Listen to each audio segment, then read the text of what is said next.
नमोस्तु नमोस्तु नमोस्तु।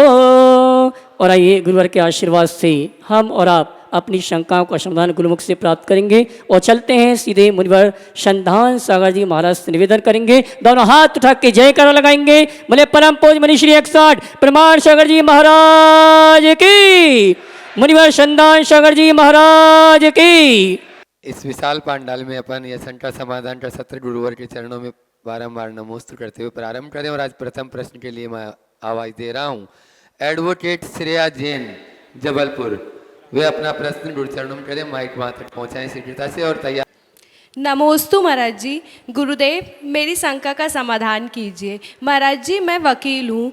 वकील होने के साथ साथ न्याय के और सत्य धर्म पर स्थिर कैसे रहूँ? देखिए, वकील होने का मूलभूत ध्येय ही यही है कि हमें न्याय के लिए लड़ना है, न्याय दिलाना है।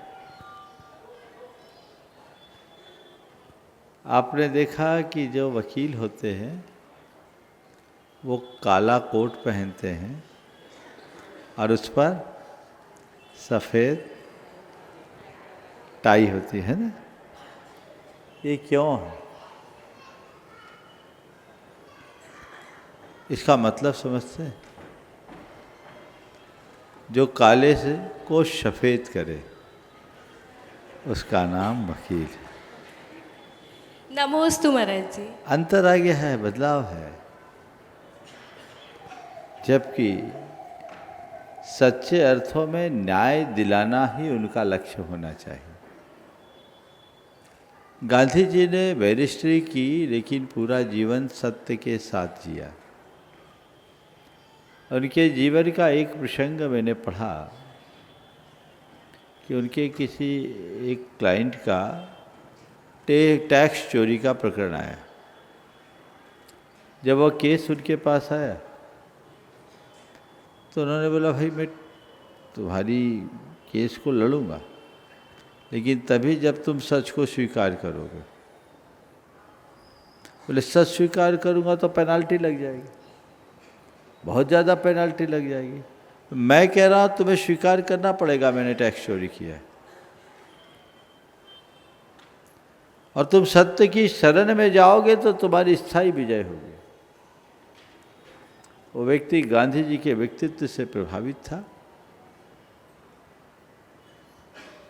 और गांधी जी के कहे मुताबिक उसने कोर्ट में अपनी तरफ से एफिडेविट दे करके ये बता दिया मैंने इतनी इतनी टैक्स चोरी की। गांधी जी ने उसकी तरफ से उसका पक्ष रखा। कोर्ट ने उसके लिए जो जुर्माना लगाना था लगाया, लेकिन उसके साथ टीप की कि इस व्यक्ति के यहाँ कभी रेड डालने के लिए न जाया जाए, यदि इसके यहाँ कोई कमी होगी तो ये खुद बता देगा। उस फर्म ने उस पूरे के पूरे न्यायालय के डिसीजन को फ्रेम करके अपने घर लगवाया। अब आप कहोगे महाराज अगर हम ऐसा करेंगे तो हमें तो बार रूम में मूंगफली खा करके टाइम काटना पड़ेगा, लेकिन विचार तो करना ही चाहिए। कम से कम कुछ बातों पर तो ध्यान रखिए। तुम्हारी तो अभी शुरुआत है कैरियर की, लेकिन मैं सभी अधिवक्ताओं से कहना चाहूँगा, आप जान रहे हैं कि इस आदमी ने किसी के साथ बलात्कार किया है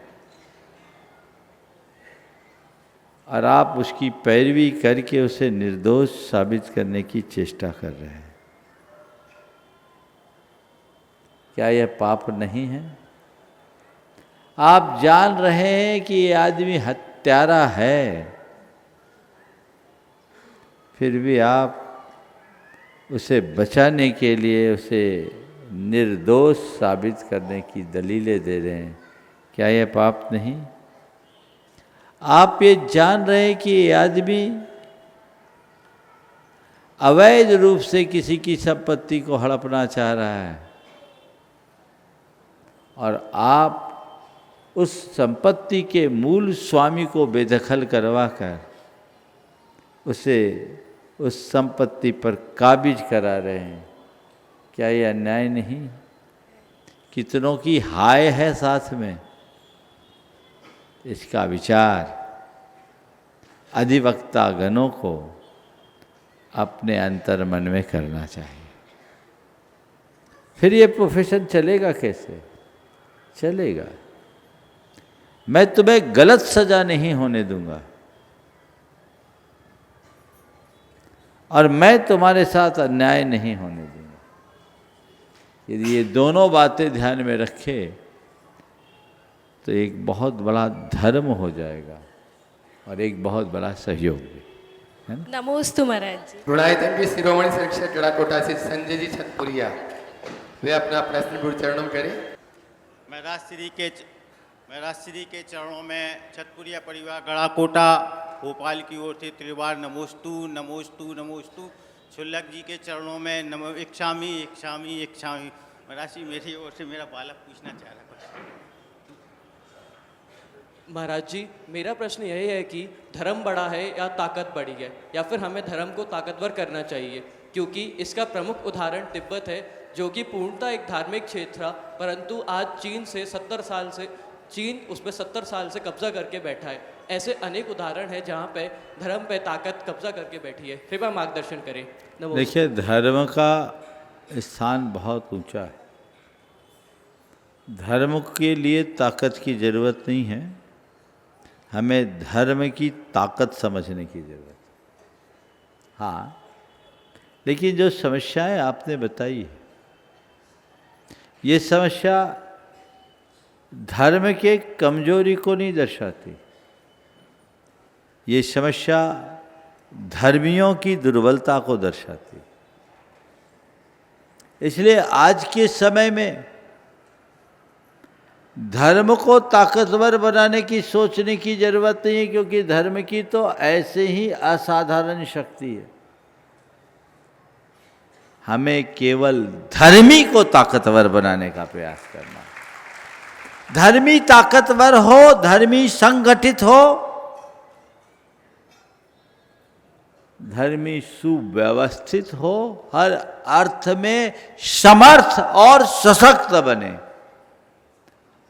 और जब तक धर्मी है तभी तक धर्म है। न धर्मो धार्मिकैर बिना। अगर धर्म को अक्षुण्ण बनाए रखना चाहते हो तो धर्मी को मजबूत बनाओ। हर धर्मी को मजबूत होने की जरूरत है, उन्हें सुदृढ़ता के साथ आगे आने की आवश्यकता है। नमोस्तु गुरु, नमोस्तु। अभिषेक जी जैन जबलपुर में अपना प्रश्न कर रहे हैं। महाराज जी, मेरा प्रश्न ये है, व्यापार लेके यदि मैंने व्यापार स्टार्ट किया, लोन लेके मैंने व्यापार स्टार्ट किया, जिसके नाम से मैंने ये लोन लेके व्यापार स्टार्ट किया, यदि उसकी तबीयत में कुछ ऐसा प्रावधान उत्पन्न होता है जिससे वो इंडस्ट्रीज ना चला पाए, तो उसके किस प्रकार के पुण्य का क्षय हुआ है? कृपया मार्गदर्शन करें। देखो बाबा, तुम्हारा जो सवाल है और आज का जो कार्यक्रम हुआ, वो पूरा कार्यक्रम हमारे सिद्धांतों और शास्त्रों की व्यवस्थाओं के विरुद्ध है। हमारे शास्त्र कहते हैं, निरंजन जी सुन लो, शास्त्र कहते हैं कि हमें कर्जा लेके व्यापार नहीं करना चाहिए। समझ गए? पहली बात, जितना चादर उतनी पैर। चादर से बाहर पैर बढ़ाने की बात कभी नहीं करते। ओवर एस्टिमेट काम करने का विधान ही नहीं। और मैंने बहुतों को देखा है जिन्होंने इस तरह के कार्य किए हैं, बर्बाद भी हुए। आपको कंसल्टेंट बहुत सारी बातें बता देते हैं, सब्ज बाग दिखाते हैं, आप उनकी बातों में आते हैं और एक टेक्निकल पेज फंसती है, सब टाएं फिस हो जाते हैं, तो मामला गड़बड़ा जाता है। और बहुतों को मैंने देखा, हजारों करोड़ का धंधा करने वाले लोगों की पूरी इंडस्ट्री बिक गई, खुद बर्बाद हो गए। आज नौकरी का आलम्बन लेना पड़ रहा है, नौकरी करके अपने जीवन को गुजार रहे हैं। इसलिए पहले तो मैं कहूँगा कि लोन लेना ही नहीं है, ठीक। लेकिन हाँ, कुछ प्रक्रियाएं ऐसी है जिसमें आपको सपोर्ट के लिए लोन लेना होता है। तो मैं आप सबसे एक दूसरे शब्दों में ये कहूँगा कि हमेशा एक बात ध्यान रखना, वजन लेकर पहाड़ नहीं चढ़ सकते। इसलिए कदाचित वजन हो भी तो सिर का वजन नहीं हो, बाजू का वजन चलेगा। समझ गए? कुछ औपचारिक प्रक्रियाओं के तहत लोन लेना पड़ता है आपको, अपने बुक्स और फाइल के दो ध्यान में रखते हुए। तो बाजू का वजन रखना कि मेरा बिजनेस न चले, मेरा कारोबार न चले तो भी मेरी रात की नींद न उड़े, उतना ही लोन लेना। चैन की नींद अगर सो रहे हो तो हमें उसके अलावा और कुछ नहीं चाहिए। कम कमाकर ज़्यादा सुखी रहोगे, ज़्यादा कमाने के चक्कर में रहा सहा और चला जाएगा। समझ गए? आपके परम आशीर्वाद की सुनो, बात मैं बता रहा हूँ। इसलिए मैंने कहा कि जो बातें अभी बताई गई वो सब हमारे सिद्धांतों के और शास्त्रों के विरुद्ध है। इसलिए मैं नहीं कहूँगा कि ऐसे ऐसे लोन लो। आप कह रहे जैन लोग इस सब तरह करते, नहीं करना भी मत, नौबत ही ना आए। बाजू का वजन हो, उससे बाहर का वजन ना हो। समझ गया? ऋण को कभी कमज़ोर नहीं समझना चाहिए, लेना ही नहीं। फिर भी यदि लिया है तो एक लायबिलिटी है, उसे चुकाना चाहिए। सरकार ने व्यवसायों को प्रोत्साहित करने की दृष्टि से ये ढेर सारी योजनाएं बनाई है। अभी एमएसएमई की बात आप सबके बीच की गई और भी जो योजनाएं बताई गई, हम उनको समझे, जागरूक होकर अपने अधिकारों को प्राप्त करें। सरकार की जो अन्य प्रकार की वित्तीय सहायता है उनका लाभ लें। आपने कहा कि किसी ने लोन लिया, किसी के नाम से लोन लिया और उसकी स्थिति बिगड़ गई। मैम महाराज जी, स्थिति नहीं बिगड़ी महाराज जी, उसकी जो तबीयत थी उसमें थोड़ा सा गिरावट आया। हाँ, सक्षम थे, लेकिन क्या है, तबीयत साथ नहीं दे रही महाराज जी। अब आपका काम है कि जिस चीज़ को, जिस व्यवसाय को आगे बढ़ाने के लिए उन्हें लोन लिया, आप उसे कुशलता से चलाइए। सामने वाले की अच्छी चिकित्सा करके उन्हें निश्चिंत करिए कि आप चिंता मत करें, हम आपको कर्जदार नहीं रहने देंगे, सारा लोन जल्दी से जल्दी चुकाएंगे। और कुशलता के साथ करें ताकि सामने वाले के दिमाग में इसका बोझ न रहे, और अल्टरनेट कोई व्यवस्था बनाकर जल्दी ऋण हो। बहुत महाराज जी, वो हमारे लघु भ्राता है। ओम नमस्ते। संजय जी सोगानी कानपुर पूरे परिवार के साथ में यहाँ पर उपस्थित हैं। एक बार जोरदार तालियों से उनका स्वागत करें। वे अपना प्रश्न गुरु चरणों में कर रहे हैं और उसके बाद में आज अपने बीच में कुछ विशेष अतिथि और उन्हीं के साथ में अनूप जी कानपुर भी यहाँ पर उपस्थित हैं। वे अपना प्रश्न करेंगे। नमोस्तु महाराज जी, नमोस्तु महाराज जी। महाराज श्री, मैं भावना योग की साधना करना चाहता हूँ, परंतु मन में कई बार शंका उठती है, क्या भावना योग से ही आत्मशुद्धि संभव है, या भावों को शुद्ध करके हम अपने कर्मों का क्षय कर सकते हैं, या हमें और भी कुछ करना चाहिए? कृपया अरे भावना योग से मुक्ति संभव है, आत्मशुद्धि की बात क्या है? आज तक जितने ने भी मुक्ति पाई है भावना योग के ही बल पे पाई। भावेन होई बंधो भावेन होई मोक्षो, ये तो शास्त्रों की बात। जब तक हम अपने भाव को ठीक न करें तो हमारा कल्याण नहीं होगा। भावना योग को समझिए, निश्चित इसका लाभ। नमस्ते। अनूप जी जैन, वे अपना प्रश्न कानपुर से अपने बीच में वे अपना प्रश्न। त्रिवार नमोस्तु, महाराज जी के चरणों में त्रिवार नमोस्तु नमोस्तु नमोस्तु। गुरुदेव, आज सुबह कानपुर से जब जबलपुर आया, प्रातःकालीन आपके दर्शन हुए। प्रवचन सभा में जब बैठा तो मुझे लगा कि आज का प्रवचन आप सिर्फ मेरे और मेरे पत्नी के ऊपर कह रहे हैं, क्योंकि जिस स्थिति में ये थी आपने देखा है, आपने समझा है, और आपने अपना शायद मेरे ख्याल में पहला प्रयोग इनके ऊपर ही किया था और वो सक्सेस हैं। आज आपके बीच में खड़ी हैं, आपके आशीर्वाद से यहाँ पर ये हैं और बहुत सुखी संतुष्ट हर तरीके से हम लोग संतुष्ट हैं इसमें। तो महाराज जी, इसकी प्रेरणा से कई लोगों ने अपने इस कार्य को भी लिखना चालू किया। उनको कुछ असफलता सी महसूस हो रही है या उनको सक्सेस नहीं मिल रही। तो देखो। क्या महाराज जी आपके पास डायरेक्ट आने से ही वो मिलेगा या ऐसे हो जाए? देखो बंधुओं, अभी ये जो अनूप खड़े हैं उनके बाजू में उनकी धर्म पत्नी है, थोड़ा अच्छे से देख लीजिए। ये बहन जी सन 2002 की बात है, और 2002 मेरे पास जब इसे लेकर आए, इनकी हालत बहुत ही गंभीर थी, तड़फने वाली हालत। अनेक सर्जरी इनकी हो चुकी। कितनी सर्जरी हुई? 1.5 साल में 5 ऑपरेशन बड़े वाले, मतलब डेढ़ हर ऑपरेशन में जाने की स्थिति। 1.5 साल में 5 मेजर ऑपरेशन। कोई दवाइयाँ काम नहीं करती थी, परेशान थी। जब मेरे पास आई तो मैंने इनके आत्मविश्वास को जगाते हुए कहा कि चिंता मत करो और तुम केवल नमोकार मंत्र का लेखन करो प्रतिदिन। अभी ताली मत बजाओ, ताली अब बजाना जब मैं बोलूँगा। प्रतिदिन सुबह 4 बजे से 5 बजे तक 1 घंटे शुद्ध वस्त्रों में नमोकार मौन पूर्वक लिखना है। इन्होंने उसका अनुकरण किया और 6 महीने, अभी भी चल रहा है 6 महीने अभी। 3 महीने में इनकी दवाइयाँ छूट गई। आज भी ये लिखती है।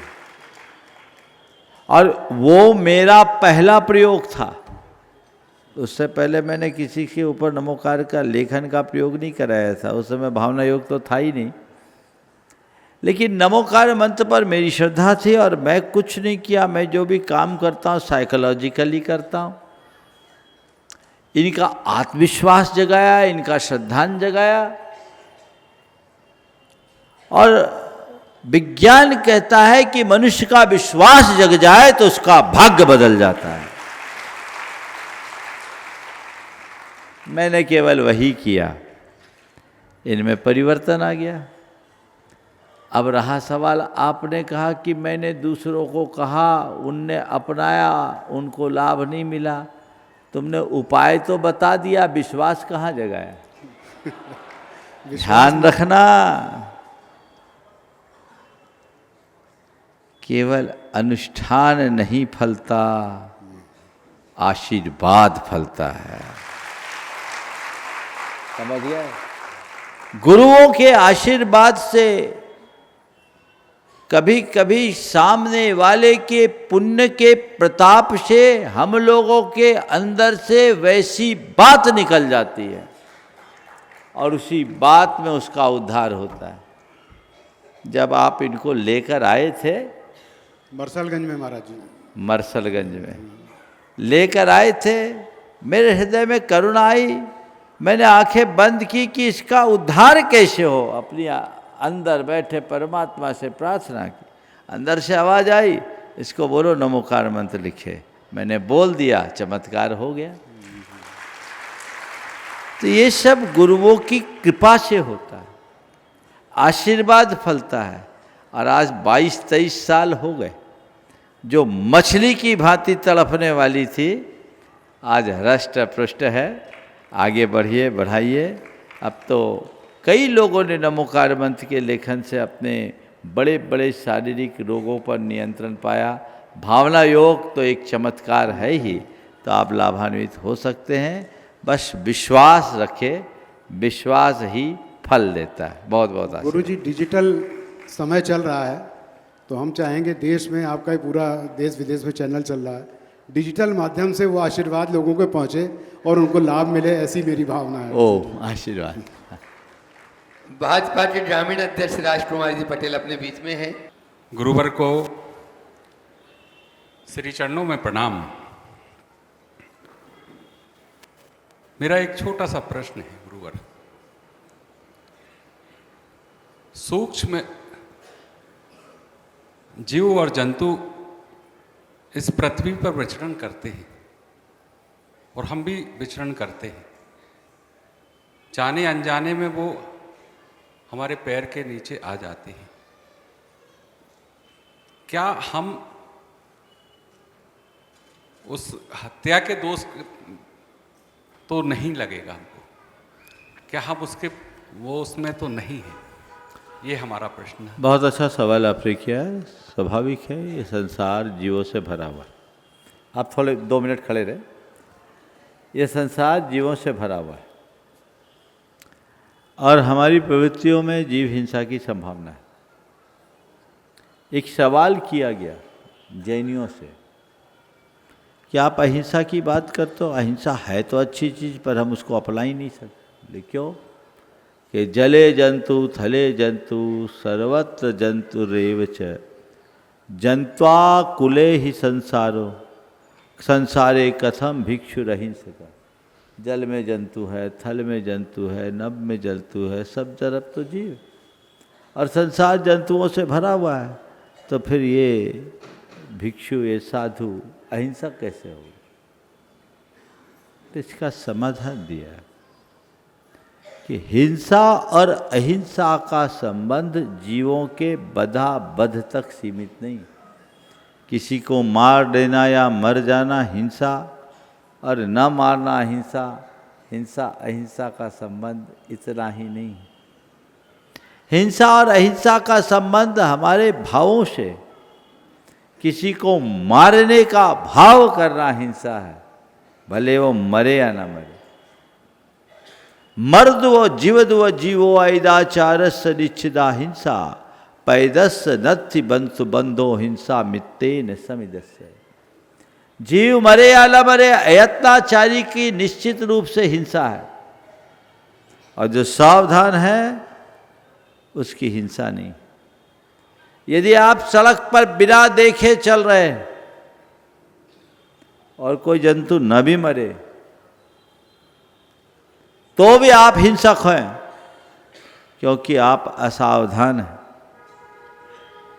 और यदि आप सावधानी पूर्वक चल रहे हैं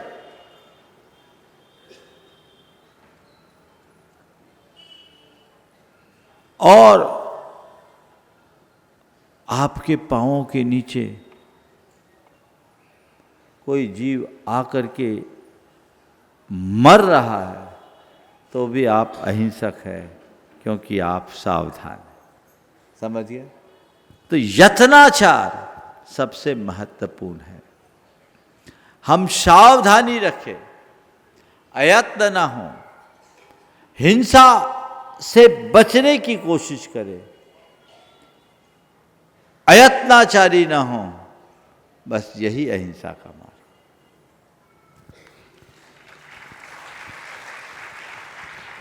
संजय जी यादव, पूर्व विधायक वर्गी विधानसभा, इनका भी जोरदार तालियों से एक बार फिर से अभिनंदन कर दें।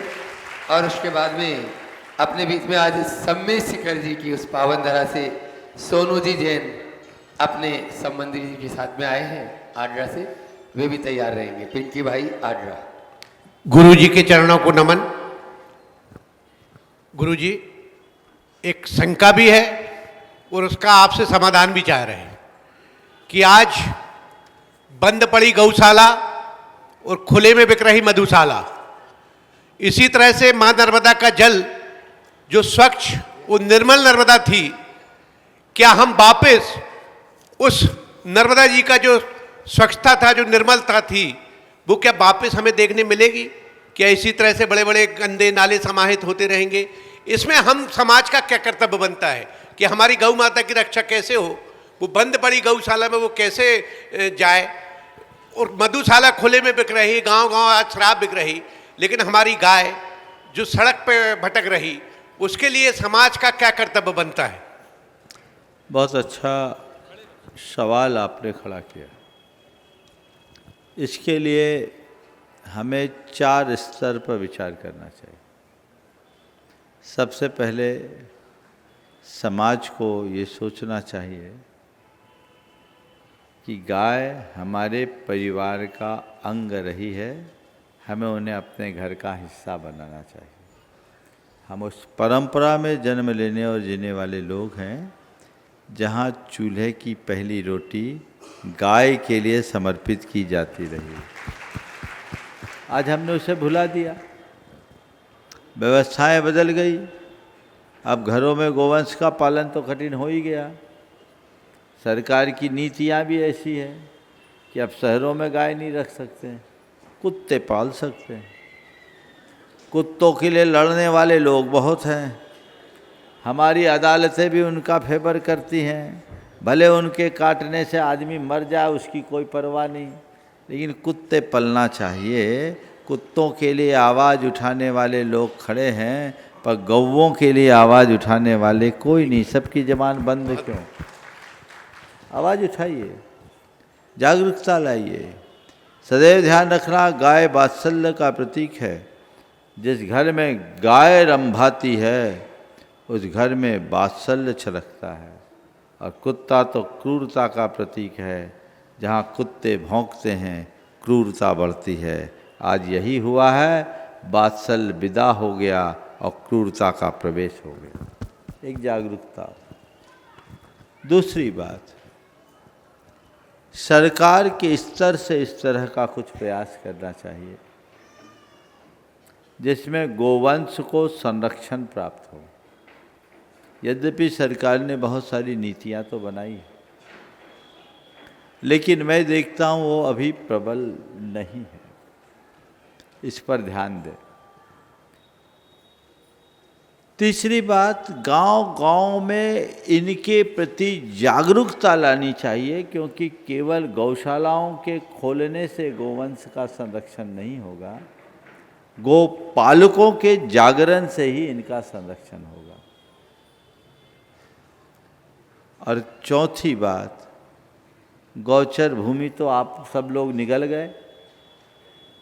अभी के दिनों में मैंने ये और देखा, आप तो ग्रामीण परिवेश से जुड़े हुए हो, लोगों ने अपनी मेड़ छोड़कर सड़क को अपनी मेड़ बना ली, तार फेंसिंग लगा ली और उसमें झटका मशीन और लगा दिए, जिसके करंट से गायों का दूध सूख जाता है, उनके बच्चे तक का एबॉर्शन हो जाता, गर्भपात भी हो जाती, जो घोर हिंसा है। और पूरी सड़क, पहले तो खेत और सड़क के बीच में 15-20 फीट की जगह होती थी, वो गोवंश को चरने के लिए थोड़ी बहुत तो अनुकूलता देते थे। अब सब कवर कर लिए, पर आप लोगों को उसको दिखता ही नहीं। आप तो केवल गौ माता के नारे लगाते। कोई राजनीतिक पार्टियां इसमें हाथ नहीं डालना चाहती, कि वोट बैंक दिखता है आप लोगों को। आगे आइए, उसको हटवाइए। खेत वाले को अपनी फेंसिंग करनी है तो अपने खेत पे करे, सरकारी जगह में क्यों करे? कम से कम इतनी जगह तो उनके लिए बचने दो। इसके कारण वो दुर्घटनाग्रस्त होते हैं, पालन नहीं होता। इसके प्रति सभी को ध्यान रखना चाहिए। आप लोग इसको आगे बढ़ाइए, अपने अपने स्तर पर करिए, ताकि कोई सार्थक परिणाम आ सके। शाश्वत तीर्थराज मधुवन सम्मी सिकड़ी से सोनू भाई। नमोस्तु गुरुदेव, नमोस्तु गुरुदेव, नमोस्तु। गुरुजी, मैं शिखर जी में रहता हूँ, तो शिखर जी से संबंधित प्रश्न है मेरा। अभी बीते दिनों नवंबर-दिसंबर में गुरुजी शिखर जी में काफ़ी लोग बाहर के आए और शिखर जी को काफ़ी गंदा किया। शिखर जी का पर्वत जो है गुरुजी, वो थोड़ा बहुत ज़्यादा गंदा हो रहा है और लोग उसके प्रति जागरूक नहीं है। क्या व्यवस्था ऐसी कुछ की जाए जो शिखर जी अपना स्वच्छ और साफ रहे? देखिए, समेत शिखर हमारा प्राण है और उसके प्रति हमें पूरी तरह जागरूक रहने की आवश्यकता और अपेक्षा है। लेकिन मैं कहूँगा कि ये सब सोशल मीडिया से नहीं होगा। इसके जिम्मेदार कौन? आप तो शिखर जी के रहने वाले हो। जी गुरुजी। इन माहों में पूरे झारखंड, बिहार, बंगाल के श्रद्धालु और पर्यटक वहाँ वर्षों से आते रहे, बहुत आ रहे। लेकिन जब से आप लोगों ने सोशल मीडिया में हल्ला मचाना शुरू किया, उनकी तादाद बढ़ गई। हम हल्ला करते, ये क्यों आ रहे, क्यों आ रहे हैं? अरे, हमें हल्ला करने की क्या ज़रूरत है? हमें तो उनका स्वागत करना चाहिए कि ये आए, क्यों? अगर कोई दूसरा व्यक्ति हमारे तीर्थ क्षेत्र पे आता है तो मैं उसे एक अवसर के रूप में देखता हूँ कि हम उसे जैन धर्म और जैन सिद्धांतों से परिचित करा सकें। सही बात है। उनका स्वागत कीजिए, उसे अहिंसक जीवन शैली का पाठ पढ़ाइए।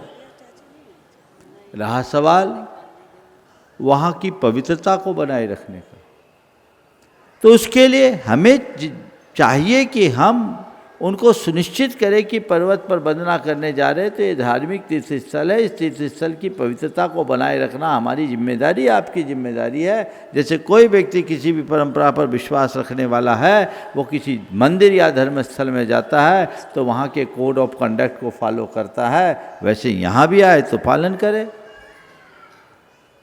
लेकिन हम लोग इसमें पीछे रह गए। मुझे याद है 2021 में जब आप लोग भी थे, मैंने वहाँ के स्थानीय लोगों को जोड़कर सारे जो वहाँ की स्थानीय समुदाय है, आप लोगों ने टीवी में देखा भी था, सब ने आकर एक स्वर में कहा था कि आप नियमावली बना दीजिए, हम फॉलो करेंगे।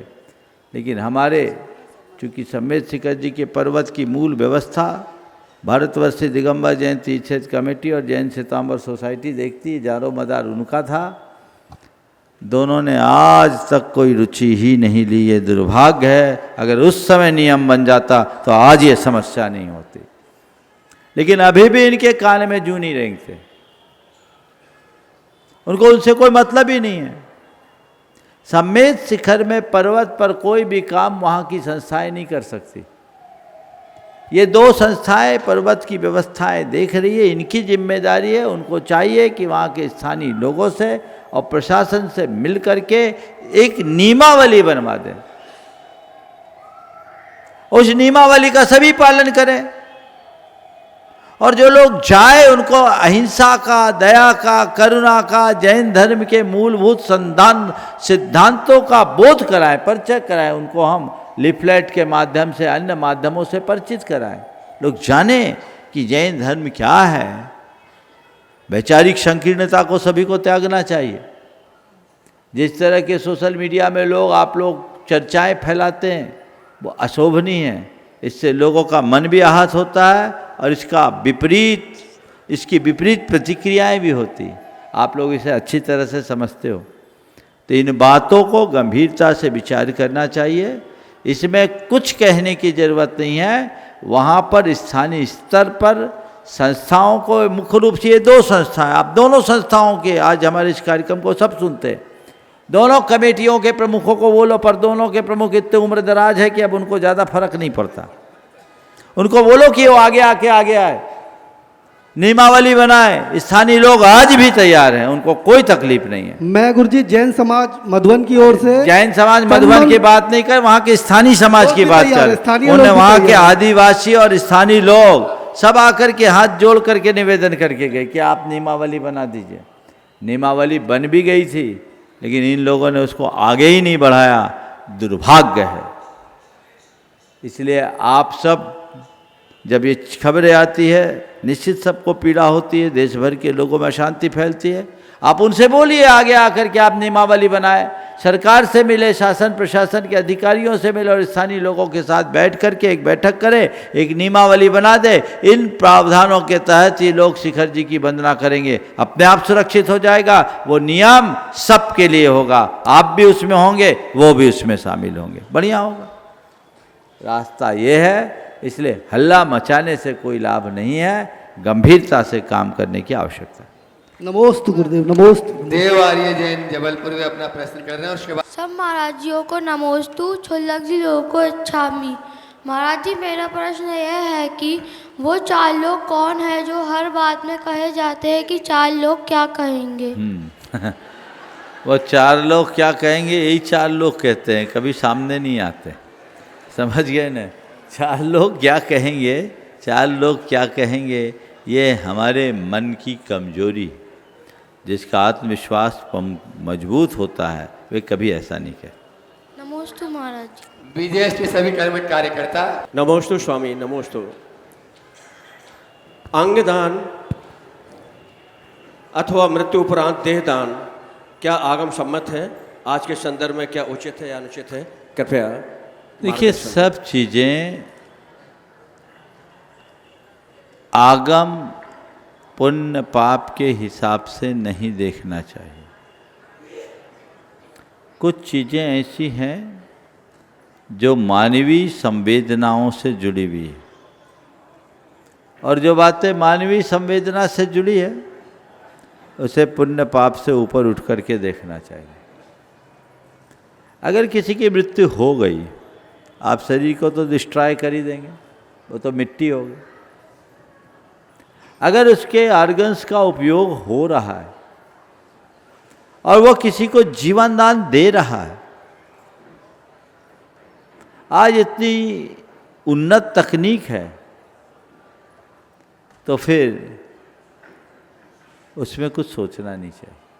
समझ गए? इसमें सवाल उठाना अच्छी बात नहीं है। आगम क्या कर रहा है? आगम जिस समय लिखा गया उस समय ऐसी तकनीक थोड़ी थी। रक्तदान को लेकर के भी लोग सवाल उठाते हैं। ये सब सवाल उठाने के योग्य नहीं है, और हर क्रिया पुण्य पाप समझ करके थोड़ी किया जाता है। आप अपने बच्चों का पालन पोषण क्या पुण्य पाप को मान के लोभ से करते हो? बोलो। आप अपने मित्रों को कोई सहयोग देते हो, पुण्य पाप के लोभ से देते हो? तो ऐसे ही किसी के प्राणों को बचाना है, वो पुण्य पाप को लेकर के नहीं करो, वो अपना मानवीय कर्तव्य मान करके करो तो काम। नमस्ते सर, नमस्ते। निरंजन जी पूछना चाहें? निरंजन जी अहमदाबाद अपने बीच में है। नमस्ते महाराज जी। महाराज जी, अप्रैल 2027 से राष्ट्रीय जनसंख्या जनगणना प्रारंभ होगी, और इसमें इस बार जो है जातिगत जनगणना भी होगी, जो पहले नहीं हुई कई डिकेड्स तक। अभी प्रश्न ये है कि हमारी जाति क्या है, इस पर बहुत बड़ा विवाद है, और इस पर अभी तक भी जो है हम एक मत नहीं हुए हैं, क्योंकि चारों पंथों में अलग अलग हैं, और दिगंबर साधुओं में भी मैंने बहुत साधुओं से चर्चा की है, उनके भी अलग अलग मत। तो इस पर जो है जैन समाज कहीं कंफ्यूज होगा कि हमें जाति में क्या लिखाना है। अब समय कम है, इस पर जो है कुछ समाज निर्णय करे, और किस तरीके से जो है ये परकोलेट समाज तक। देखिए, सबसे पहले मेरा जो व्यक्तिगत विचार है वह ये है कि हमें जैन धर्म को जैन धर्म के रूप में निरूपित करना चाहिए। जैन धर्म है, जैन कोई जाति नहीं। इसलिए जैनी लोग जब भी जाति की बात करें, भूल करके भी अपने नाम के आगे जात में जैन न लिखे, क्योंकि जैन जाति है ही नहीं, जैन धर्म है। ये गुणवाचक शब्द है, जातिवाचक शब्द नहीं। जाति जैनियों में बहुत सारे हैं, जैसे इधर बुंदेलखंड में परवार जाति है, गोला पूरब जाति है, गोला लारे जाति है, गोल सिंघारे जाति है। ये मूल रूप से बुंदेलखंड की जैन जातियाँ। राजस्थान में जाएंगे तो खंडेलवाल जाति है, अग्रवाल जाति है। एक दिन महाराज के पास सब तैयार रहता है। एक दिन मैंने जैन जातियों की लिस्ट बनाई थी, तो लगभग मुझे 28-29 जातियों की लिस्ट तो मैंने बनवा ली, नाम। ये अलग अलग ये जातियाँ हैं। जाति भास्कर एक ग्रंथ है, उसमें विभिन्न जातियों का वर्णन है। तो ओसवाल है, पल्लीवाल है, पोरवाल है, पोरवाड़ है, जयसवाल है, बघेरवाल है, गंगेरवाल है, बुढ़ेलवाल है, अग्रवाल है, लमेचुवाल है। कितनी सारी जातियाँ हैं। उमड़ है, दशा उमड़ है, बीसा उमड़ है, नरसिंहपुरा है, चित्तौड़ा है, नागदा है। ये जातियाँ 84 जातियाँ थी, कई लुप्त हो गई। तो अगर जातिगत बात की जाए तो वो है, लेकिन ये मुद्दा दूसरा है। ये मुद्दा राजनीतिक है। जी महाराज। तो इस राजनीतिक मुद्दे को देखते हुए समाज के कुछ प्रबुद्ध जनों को शीर्ष स्तर पर बैठकर विचार करना चाहिए, और ये तय करना चाहिए कि इसमें हमें क्या करना है। वैश्य भी एक जाति, वैश्य को जाति के रूप में लेते हैं, जबकि वैश्य वर्ण है। वैश्य समाज कहले चलेगा, लेकिन वैश्य वर्ण है। तो अब उसको किस रूप में करना चाहिए, इस पर व्यापकता से विचार होना चाहिए, तब कोई निष्कर्ष निकालकर राय देनी चाहिए। मैंने अपना मंतव्य प्रकट किया है, पर अभी मेरी ये राय नहीं है। पर ये राय स्पष्ट है कि जैन शब्द के साथ जात नहीं लगना चाहिए। जैन धर्म एक ऐसा धर्म है जो हर वर्ग के लोगों को स्थान देता है, अभिनंदन करता है। चारों वर्ण के लोग जैन हुए, तो हम उसको अगर एक जाति से बांध देंगे तो हमारा जो स्वरूप है वो बहुत संकुचित होगा। इसे क्या करना है? आज पहली बार मेरे सामने एक सवाल आया, पर ये सवाल गंभीर है। अभी हमारे पास 1 वर्ष का समय है, इस पर मंथन होना चाहिए और गंभीरता से विचार करके कोई ठोस निष्कर्ष निकालना चाहिए। नमस्ते। एक बार जोरदार ताली इन सभी कार्यकर्ताओं के लिए, और जो सबको कैमरे में कैद करते हैं, कैमरे से दूर भागते, आज आपके सामने आ रहे हैं सुबोध जी संगी जबलपुर, और उसके बाद में तैयार रहेंगे साधना जी जैन संगीतकार। मुनिश्री नमोस्तु। साधु किस समय समायिक करते हैं? क्या समायिक का समय निर्धारित है?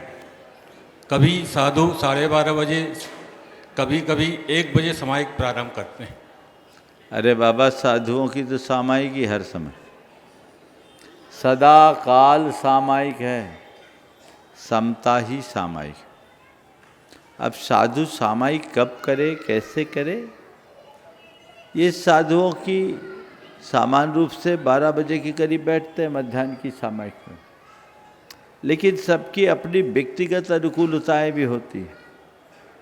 हम तो धूप घड़ी से चलते हैं सर्दियों में, अब 12:30 बजे तो हम आहार करके लौटते, तो थोड़ा सामायिक में बैठते बैठते 10-15-20 मिनट तो लग जाएगा ना भाई। तो तुम ये मत देखो कि साधु सामायिक में कब बैठ रहा है, तुम ये देखो कि वो उठ कब रहा है, सामायिक कर रहा है कि नहीं कर रहा है, ये भी तो देखो। अब 10:30 बजे तक प्रवचन होगा और 1.5 किलोमीटर दूर तक प्रवचन आहार को जाए, कभी 2 भी हो जाए। अब लौट कर आए तो 2 घंटे 1.5 घंटे तो लग ही जाते हैं। अब उसके बाद सीधे आए, आहार करके और माला लेके बैठ जाए तो ऊँघेंगे, सामायिक होंगे कि ऊँघेंगे? 10-5 मिनट उसके पहले इरियापत शुद्धि आदि होती है। तो ये सब चीज़ें ज़्यादा दिमाग मत लगाओ। सामायिक साधु कब कर रहा है ये मत देखो, साधु सामायिक में है कि नहीं ये देखो। और साधु के सामायिक में होने का प्रमाण उसकी क्षमता है। समदा सामायियम नामा, समता ही सामायिक है। कहने का तो हम बैठ जाएं, पर हमारी भावनात्मक सामायिक खंडित हो जाए तो सामायिक का कोई अर्थ है क्या? इसलिए इन सब बातों में उलझा मत करो। कुछ लोग हैं जिनका स्वभाव है चावल में से केवल कंकर बिनने का, उन्हें बिनने दो, हमें अपना ध्यान चावल पर रखना। गीतकार पत्रकार राकेश जी बासल, वे अपना प्रश्न गुरु चरणों में कर रहे हैं। पूज्य गुरुदेव के चरणों में कोटि कोटि नमन।